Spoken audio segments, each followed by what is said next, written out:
Ruth Chapter 2. Naomi had a relative on her husband's side, a man of great wealth from the family of Elimelech, and his name was Boaz. And Ruth the Moabitess said to Naomi, "Let me go to the field and glean among the ears of grain after one in whose sight I may find favor." And she said to her, "Go, my daughter." So she came, and gleaned in the field after the reapers. And it happened that she happened upon the portion of the field belonging to Boaz, who was from the family of Elimelech. And behold, Boaz came from Bethlehem, and said to the reapers, "The Lord be with you." And they answered him, "The Lord bless you." Then Boaz said to his servant who was in charge of the reapers, "Whose young woman is this?" And the servant who was in charge of the reapers answered and said, "It is the Moabitish young woman who came back with Naomi from the country of Moab." And she said, "Please let me glean and gather among the sheaves after the reapers." So she came and has continued from morning until now, though she rested a little in the house. Then Boaz said to Ruth, "Haven't you heard, my daughter? Don't go to glean in another field, and don't go from here, but stay close to my young women. Keep your eyes on the field they are reaping, and follow along after them. Haven't I commanded the young men not to bother you? When you're thirsty, go to the vessels and drink from what the young men have drawn." Then she fell on her face, and bowed herself to the ground, and asked him, "Why have I found favor in your eyes, that you should notice me, although I am a foreigner?"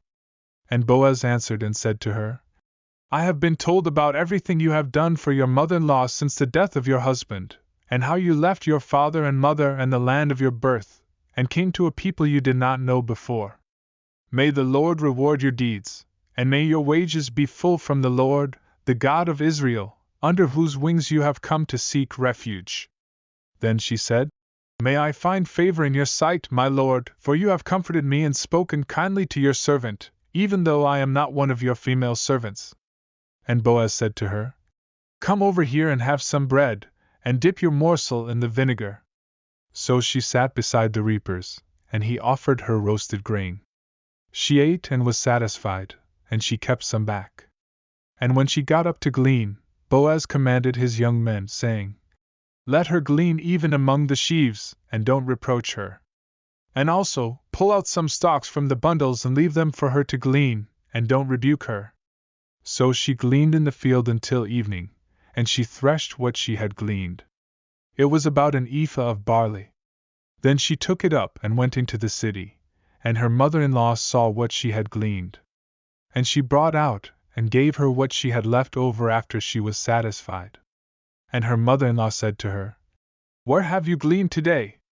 And where did you work? May he who took notice of you be blessed." So she told her mother-in-law with whom she had worked and said, "The name of the man with whom I worked today is Boaz."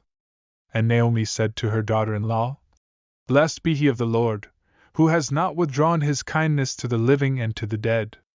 And Naomi said to her, "The man is one of our close relatives, one of our redeemers." And Ruth the Moabitess said, "He even said to me, 'Stay close to my young men until they have finished my harvest.'" And Naomi said to Ruth her daughter-in-law, "It is good, my daughter, that you go out with his young women, and that people don't meet you in any other field." So she stayed close to the young women of Boaz to glean until the end of barley harvest and of wheat harvest, and she dwelt with her mother-in-law.